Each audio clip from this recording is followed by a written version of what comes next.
queremos comentar las nuevas condiciones y criterios que están imponiendo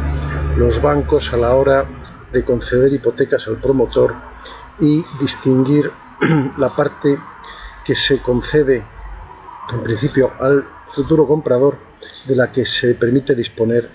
al promotor para el desarrollo de la promoción.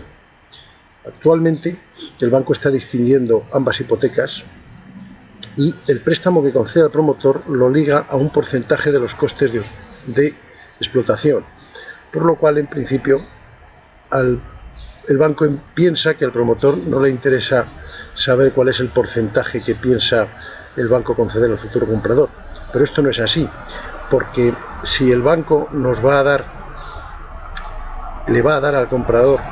el 80% del precio de venta, nosotros durante el desarrollo de la obra sobre plano le tendremos que pedir el otro 20%, por ejemplo un 10% para entrada y otro 10% en pagos aplazados. Entonces este es un tema que tenemos que matizar un poco. Si nosotros vendemos por 1000 y el banco le va a dar al comprador 800,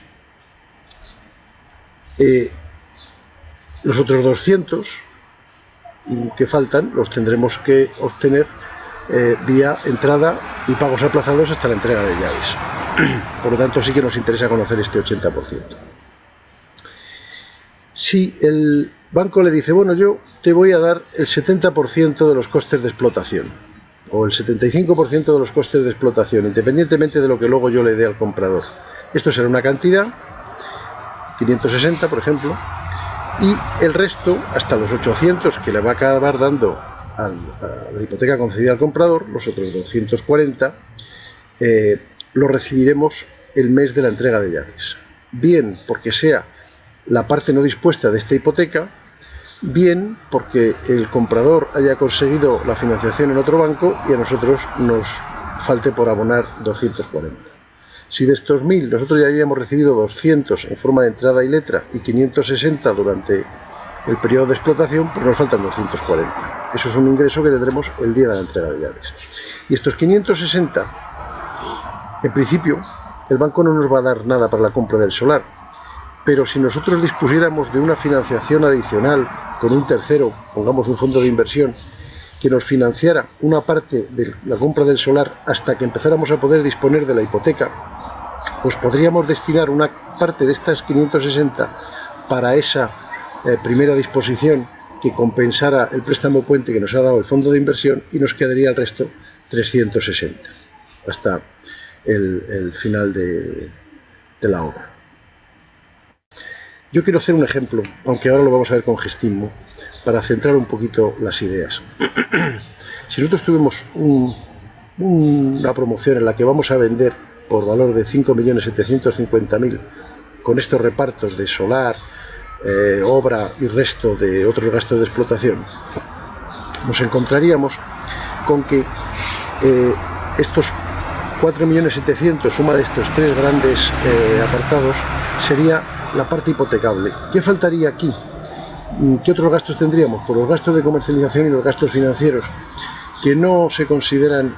gastos a contabilizar, por ejemplo, en la norma ECO de Hacienda para la valoración de edificios, valoración de inmuebles, y que los bancos tampoco consideran que nos lo deban financiar. Entonces nosotros partiríamos de que nos van a dar una cantidad sobre estos 4.700.000 una vez presentado el estudio de viabilidad. Si el banco, nosotros le pedimos al comprador un 10% de entrada y un 10% sobre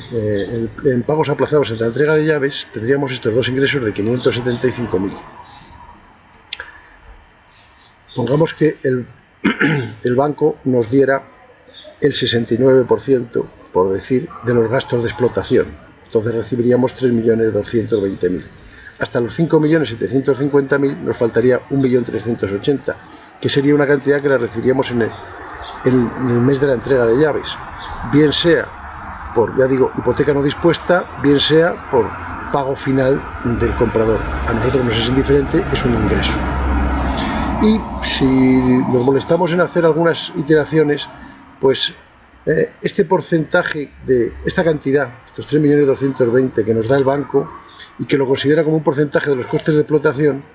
pues se parece también a lo que se decía antes de un porcentaje del préstamo final concedido. Así que al final le llaman de otra manera,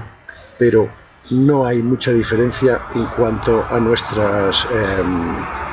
utilización habitual. Veremos que hay la mecánica normal es la hipoteca. Nosotros seguimos planteando que debemos conocer la cantidad que se da al comprador sobre el precio final de venta, porque la diferencia entre el 100% y este 70% será la que nosotros tendremos que pedir en entrada y letras. Esta es la pantalla de siempre del estudio económico, y hemos añadido un comentario porque es una información que viene de la otra pantalla, en la que si hemos introducido un dato de que el promotor nos va a dar al promotor nos va a dar el banco el 80% de los costes de explotación, pues esta será la cifra que vamos a recibir. Esto lo veríamos en tesorería, tanto en la forma de venta, porque aquí indicaríamos entrada y aplazamiento, y principalmente en las disposiciones de hipoteca, donde antes aquí se reflejaba el porcentaje del préstamo al promotor considerado como un porcentaje de la hipoteca concedida al comprador, y ahora es un porcentaje de los costes de explotación. Los costes de explotación son estos, y entonces la parte que se nos va a dar es esta cantidad, 3.630.000. Esto equivale, en este caso, que es un ejemplo, a un porcentaje de la hipoteca al comprador. También hemos reflejado aquí de nuevas la parte que quedaría del último ingreso en entrega de llaves, simplemente a efectos informativos. Si nosotros fuéramos a ver los resultados del flujo de caja, del estudio económico, aquí nos encontraríamos, porque cuando hablábamos del préstamo hipotecario al comprador, aparecerá tanto el préstamo concedido al comprador como el préstamo concedido al promotor, a efectos informativos. Y si viéramos en el flujo de caja, en resumen, que es el resumen de los datos que hemos entrado para ver el flujo de datos introducidos para establecer la tesorería, pues hemos modificado ligeramente la parte del préstamo hipotecario, reflejando aquí cuál es el préstamo al comprador, cuál es el préstamo al promotor, a qué equivale en costes de porcentaje sobre costes de explotación y sobre un porcentaje del préstamo al promotor. Este es un ejemplo cualesquiera, no se fíen de estos números, sino simplemente de la mecánica. Si hay una primera disposición que habremos indicado para compensar la compra del solar,